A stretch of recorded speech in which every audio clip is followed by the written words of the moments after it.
Hello. Yes. You can hear it? Yeah, I can hear it. We can start our lesson number 1, where we are still talking about Bible interpretation. And here we are talking about the immediate context. Mm-hmm. Just go ahead. Give us the introduction. Okay, my lesson today is on Bible interpretation, and we'd like to talk about the immediate context when you're interpreting the Bible. When you get a verse in the Bible, like for example, in the book of John chapter 8 verse 35, which says Jesus wept, you need to think about what was said before that and what he said after that. Then you ask yourself, why did Jesus say, or why did Jesus weep? It's because there was a reason. So when you are teaching, you don't just tell people because Jesus wept, I also have to weep. You have to ask yourself, why did Jesus weep? It's because his friend Lazarus died, and because he had that compassionate heart of a human being, because Jesus was both God and man, he wept. So whenever you read a verse in the Bible, you have to know what is the immediate context, what is the larger context. The best way to interpret the Bible is, first of all, looking at the entire Bible. Then you go to the books, then the chapters and the verses. So you cannot just interpret by just looking at the verse itself, because you can end up misleading people. That is a wonderful introduction. So we can have a few questions from the audience. There are a few questions actually that I had written down in the matter of biblical interpretation. And the first question is, do all the verses need to be looked in their context every time you are preaching? Yes, you have to. Mm-hmm. For example, if you are interpreting the Bible, you have to look at the Old Testament and the New Testament, because the context of the Old Testament is a little different from the New Testament.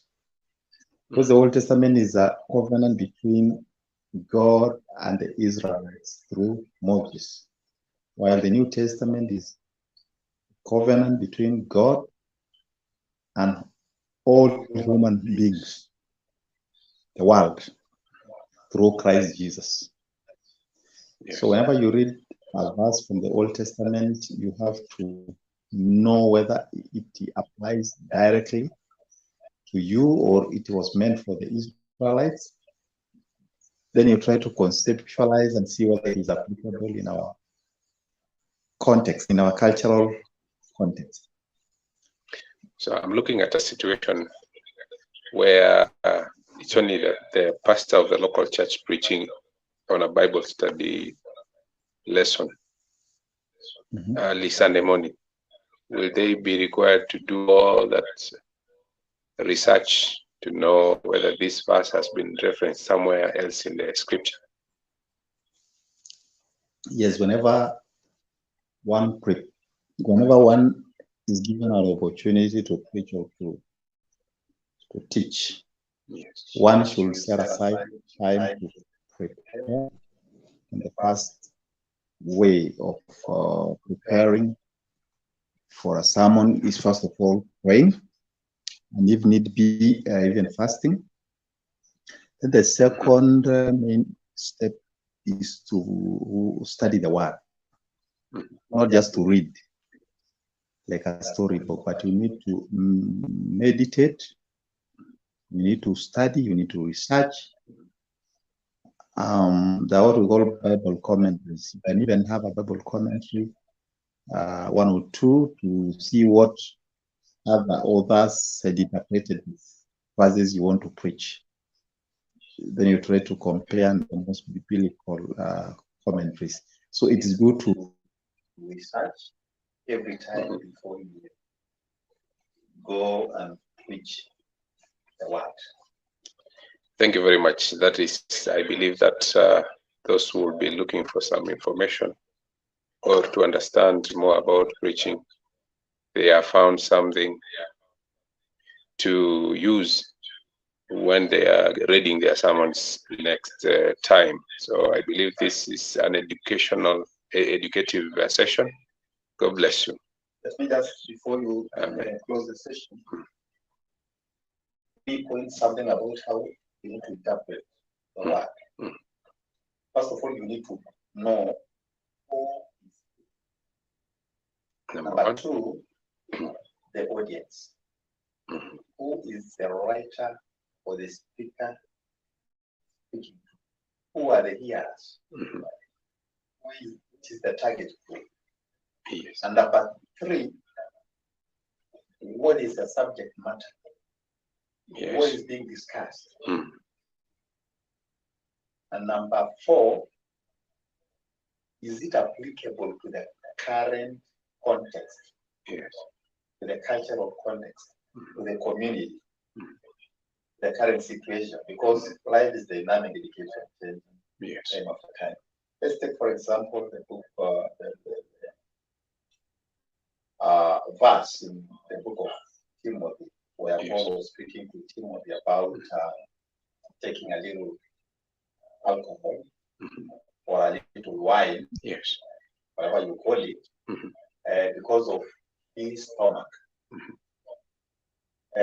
Many people misinterpret that verse and think that the Bible has given a leeway or permission for people to get drunk. Because Paul told Timothy, you can take a little wine. Yes. First of all, you need to know who was speaking. First of all, to who? His spiritual son, Timothy. What was the subject matter? Health. Yes.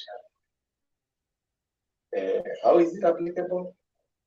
You apply it as a personal message to Timothy. You don't generalize and say it is for everybody, because it was directed to one person with a stomach problem. Yes. And you cannot now generalize and say it was for all of us. Yes. Why was he talking about this? Because this man was sick. He had a stomach problem. Not all of us have stomach problem. Yes. So that's how you need to interpret. Who is speaking to who? About what? Why? And how is it applicable? It looks like you had exited. The time. It's not even time. I think it's